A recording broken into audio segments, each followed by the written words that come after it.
All right, Amanda, welcome to Spa Marketing Made Easy. I'm so excited to finally bring you on the show, introduce you to our community. It has been a long time coming because we brought you. When did we start having our conversations? Ooh, a couple months ago. A couple of months ago. Yeah. So Yep.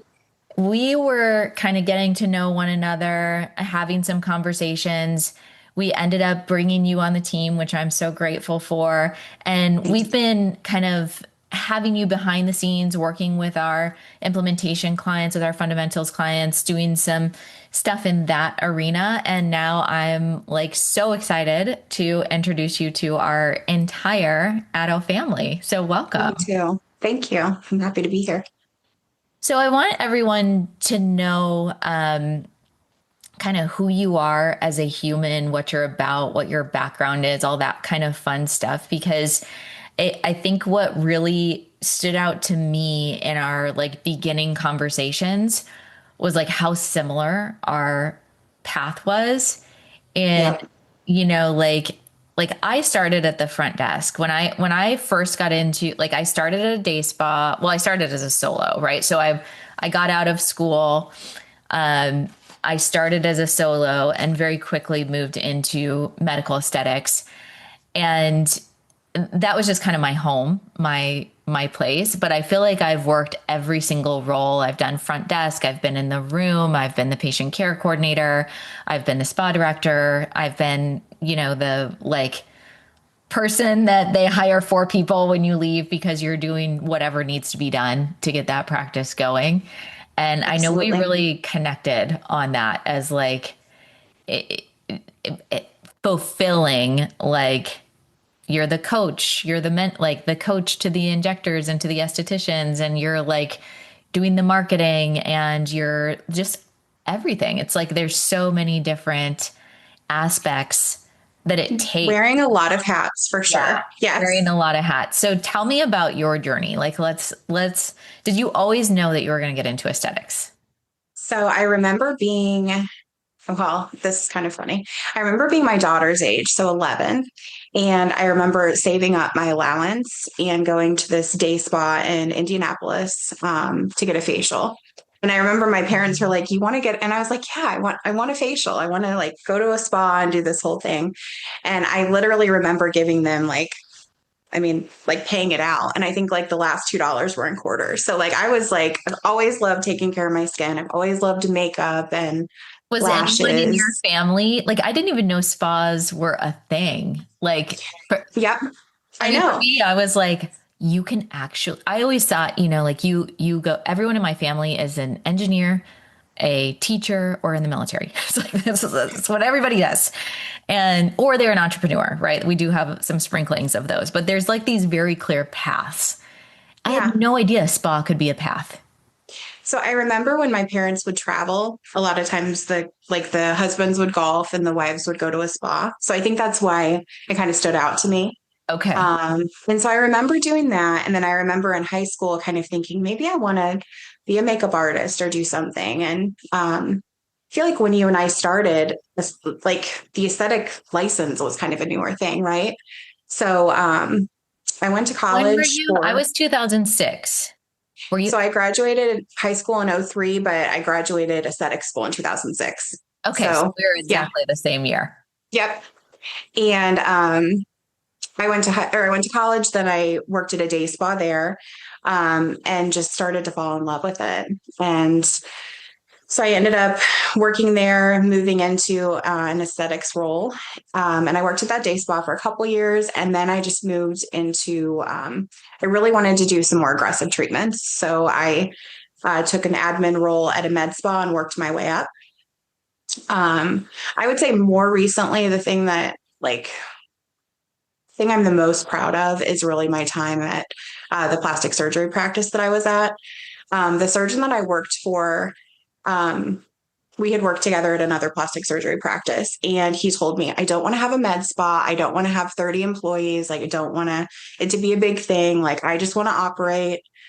So when we opened, it was him, me, we had a nurse, and then a front office. And little by little, I was seeing patients. I got booked. So I helped them hire another esthetician. We expanded that location. And then um, in 2020, we started really talking about a second location. And then everything with COVID, there was like kind of that uncertainty. So they put the pause button on that. And then in 2021, just moved forward. And I ended up the director of aesthetics and director of marketing there. So I was wearing a lot of hats as far as doing all of like the social media, email blasts, events, all of Were you that. still in the room or did you transition out of the room? That's what I get so excited about in these calls because I was still in the room and doing all of that. That's how Um, I was at Belisante. So Belisante was 3 location day spa, med spa. And I was in the room 3 days a week. And then I Nice. was doing leadership, like just on the medical aesthetics stuff. I wasn't doing yes. anything on the day spa, but I was just focused on the gals that were given the title of like medical esthetician. And so I really focused on like that division and kind Yeah. of coaching and training between the 3 locations. But you ended up with 3 locations ultimately. Yeah. Yep. So we ended up with 3 locations. And yeah, I mean, I did really from start to finish. So I did all of the staffing. So creating the job description, job listings, screening people, not only like the phone interviews, but like the clinical interview, because you want to be able to feel their touch and see how they would interact with a guest before you bring them on. Um, and then creating protocols. I mean, I think about what we can do with Claude and just this like framework that you have. If we had that a couple of years ago, I cannot tell you. I feel like there was a manual that I put together that was like 65 pages just of like SOPs, and it took so long. And it was like, By the time you're done, it already needs to be updated again. and then if someone had a question, I'd be like, have you checked the manual yet? Or like, but yeah, so I just think about what we can do for business owners, and that's been really fun. And it's fun to be able to help people, spa CEOs that are, whether it's like, there's one provider or we have a lot of multi-location, a lot of med spas. It's just fun to see what other people are doing and kind of talk that out. One thing I was really excited about with you is that, my background, I kind of grew up in derm and you grew up in plastics. And Yes. while they're very similar, there are like nuances that happen between these types of, just like, when we look at what I kind of call med spa light versus like a physician on site practice, whether that's a derm or a plastic, there's all these little nuances in how the practice operates, how they're communicating with their patients, what the touch points are, what the follow ups are, how the Yeah. med spa is interacting into the practice. Oh, that conversion is key. Absolutely. Yeah, yeah. And Yeah. I worked for 2 plastic surgeons in 20 years. So I had like a handful of um a little bit of experience, but I wouldn't say I feel so much more comfortable in derm. So because we have, plastic surgeons that come in, there were certain pieces that I'm like, oh my gosh, I'm so glad that we have somebody that like speaks that language because when you get so I realize it's all spa. I realize it's all like we are Mhm. all, but like the nuances of each individual business model makes a difference when you understand those type of aspects. Absolutely. Well, I think about the team, and I was thinking about this conversation today, and I wanted to say, what is it, long time listener, first time caller type deal. So I've listened to your podcast for a couple of years, and one of the things that stood out is everyone kind of has a little bit of a different skill set. So we're working off of this guide, this framework. But I think you do such a good job of taking, people's experiences and really we're going to customize everything. We're going to see, did that work well? Maybe we implement that. Like I think that's important. I think with plastics, it's become a little bit easier in marketing just from the standpoint of it's definitely a little less taboo. People are talking a lot more about what they're having done. I Mhm. actually just saw today a picture of Rosie O'Donnell. She had a facelift. Did you see Oh, that? really? No. Yeah, I just thought that was interesting. It came across my thing and I was like, oh, so I think it's becoming more mainstream than it was before. But there's definitely still a little bit of, I don't want everyone to know everything I'm doing.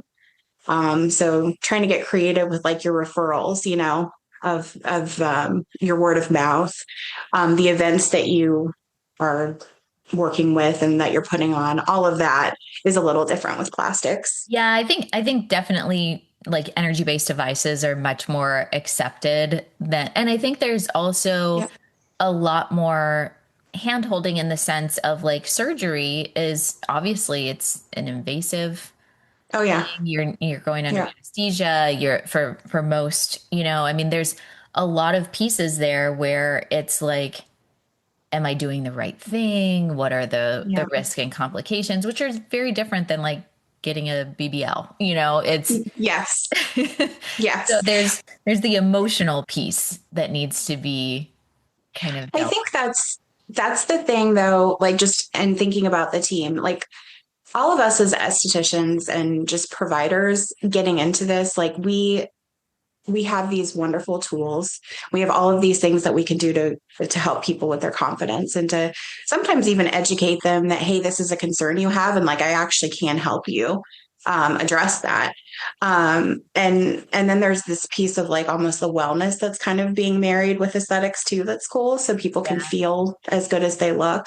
It's just I don't know. I think most estheticians are caregivers at heart, and so the fact that we can kind of help, you know, them gain that confidence is huge. Whether it's a BBL or whether it's a breast augmentation, I think people, sometimes even need permission to know that it's okay to do this for you and it's okay to do something that will help you with your confidence and help you feel better.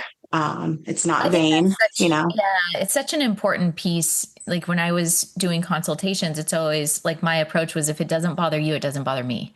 Right. So Absolutely. we are in the business of building women up and men, right? We are in the Yep. business of building people up to look and feel their best. And I think that and feel is really coming to light, especially in the past 3 to 5 years. Yep. Really post COVID, there's been a lot of the wellness, whether it's with the GLPs, whether it's with hormones, um, Yep. different aspects of what am I going to be doing for my long term health Yep. to really, and like not having as much concern about what other people are going to think about what they're doing for Yep. themselves. That's still Yep. there. It's still there for sure. That kind of worry of like, am I making the right choice, or should I not be investing this amount of Hmm. money? Hmm. But I do see people being more and more open. But what Yeah. did you notice at the plastic surgeon's office? I feel like wellness is getting incorporated not as Mm. much as at plastics as it is in med spa light or more traditional med spas than we're seeing at plastic surgery offices. It's interesting you say that. So the office that I was at, there was definitely kind of the plastic surgery focus, med spa added in, and then for a while we were really focusing on weight loss. And this was kind of pre GLP-1. It was more like that consultation time, with a physician to really look at like your habits, help with just making like long term changes. And then eventually kind of started into some of like the wellness as far as like the B12 and things like that. I will say there are a lot of offices that I've worked with that are doing like the IV therapy and wellness. And you're right, it's not as often in plastics. It's definitely more in feel like we're in like med spas that are doing a lot of laser and a lot of injectables typically seem to be doing that. And it's amazing what some of these peptides can do. And I mean, there's some really cool internal things that we can make happen. So Yeah, I feel like a lot of the NPs, because it is something that you definitely mm, have to have yep, knowledge, and experience. It is certainly like a booming industry, but I feel like the NPs kind of have the background to yes, be, very good with whether it's GLPs or peptides, yeah. hormones, like whatever they're doing on the wellness. arena. And even some of the hormone replacement, I feel like that's definitely, and I don't know if it's a little bit of it is, I'm in my early 40s. So I feel like a lot of my peers, my friends are like, hey, like, are you doing HRT? Like, what do you know about this? So, and Mhm. I think a lot of times people feel safe asking their friends, but also their esthetician or asking their nurse injector. Those are conversations that it feels safe to have. Um, and yeah, it's pretty amazing what we can do. It all kind of marries well together, which is fun. And that's why we got into this, is that it evolves into something else. It's never the same thing. There's always kind of something new. I remember when I first started, like really what I could do was microderm. And I still love a good microderm, but like there are so many other tools that I can use at this point, to get great results for whatever their skin concern is. So You are now kind of in this new season, this new season is the best word of your career, of your life, of your kind of mhm. experience in the aesthetics space as you've moved into coaching. What are your favorite, like everybody on the team, I'm always asking, like, what do you enjoy the most? Because I feel like if you're happy, if you're passionate, if you're like really obsessed with a certain topic, Mhm. I obviously want to make sure everybody has the experience and background, but I also want Yeah. everyone to really become experts in a niche, right? Because Mhm. we talk about the brand that does everything is the brand that does nothing. It's also Yeah. like you want to get so into a particular area. So, what is the area that you just absolutely love that lights you up, that you're like, this is my happy place? When I see a call talking about this is what I love. So I just had a call with a med spa owner, and I would say she's doing a lot of what we were just talking about as far as wellness. She's doing body contouring. She has some facial memberships and just some really innovative ideas, and then just some tried and true things that she's doing. But she's wanting to scale, and so that was a really fun conversation. I feel like that's kind of my like plays into my skill set, I would say. Um, I love talking to, um, honestly, I mean, I think it's always interesting to have like your office manager or your spa director with your physician. Like those calls are really interesting because they kind of work off of each other. Um, and I think sometimes I enjoy those calls. I think just hearing from both sides and again, kind of helping them scale. I mean, I did coaching as the director of aesthetics. Like I said, I was doing all of like the hiring and all of that. But I mean, we had standard operating procedures in place. So we would do like an initial training boot camp. And then I would meet with them a couple times a month just to kind of go through, um, you know, here's here are these treatments. This is something newer. How are you feeling about it? Or we would sometimes even look at like feedback from reviews. Hey, like we got this great feedback, or hey, this guest had a question about this. Can we talk through it?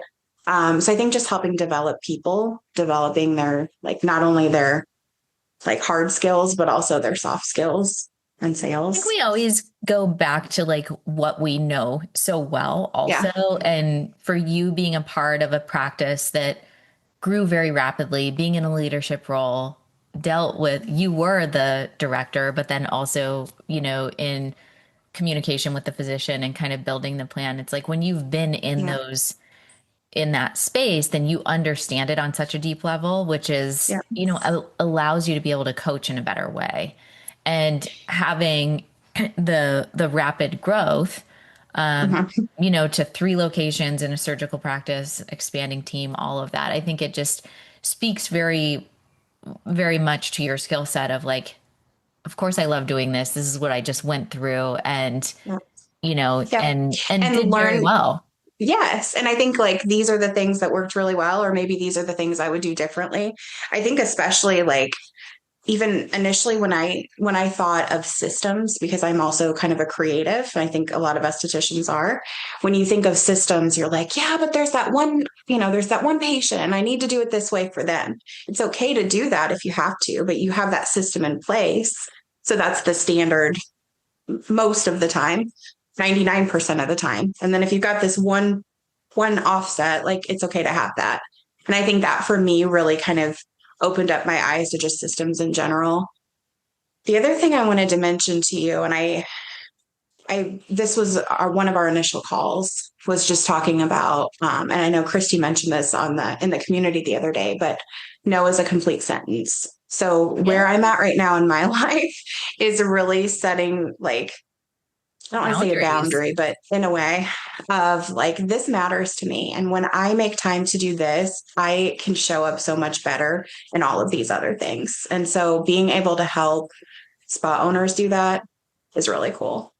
Yeah, it's It so took a long, important. It's so yeah. important to, because we feel like we have to have, it's like this is urgent and this is, and I'm Mhm. like, people, we are not curing cancer here.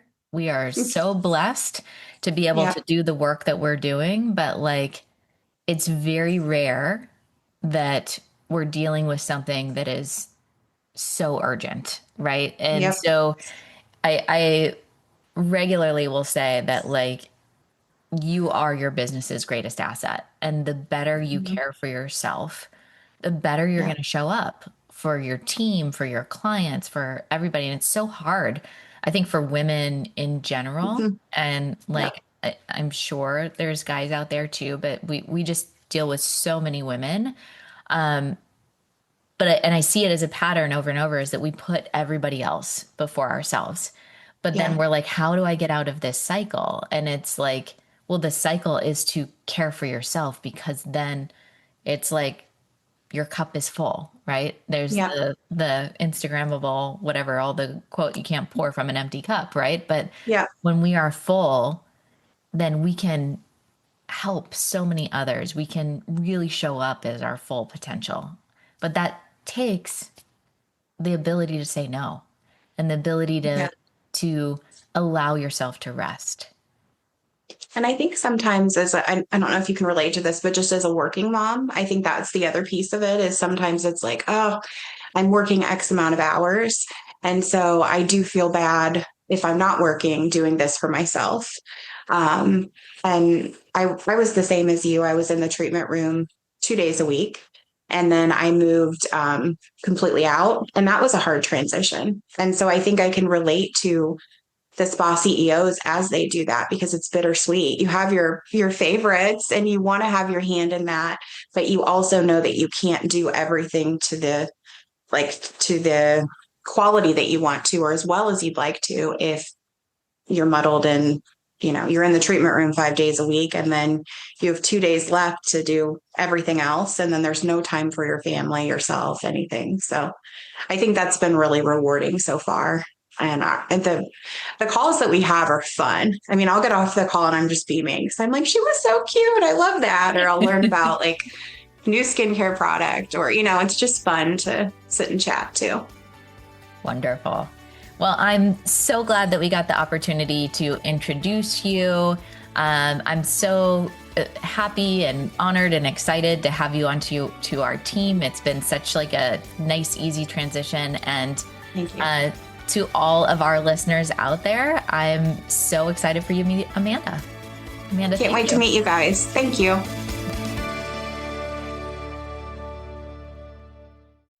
Quick reminder before you leave, if your spa growth still depends on you doing more, it's time for a shift. Watch The System Shift, a free training designed to help spa owners break past that $25,000 to $35,000 month plateau without adding more treatment hours. You'll learn the CEO level systems that help you scale while protecting your time, your values, and your peace. Go to grow.addoaesthetics.com/podcast and watch The Systems Shift. That's grow.addoaesthetics.com/podcast.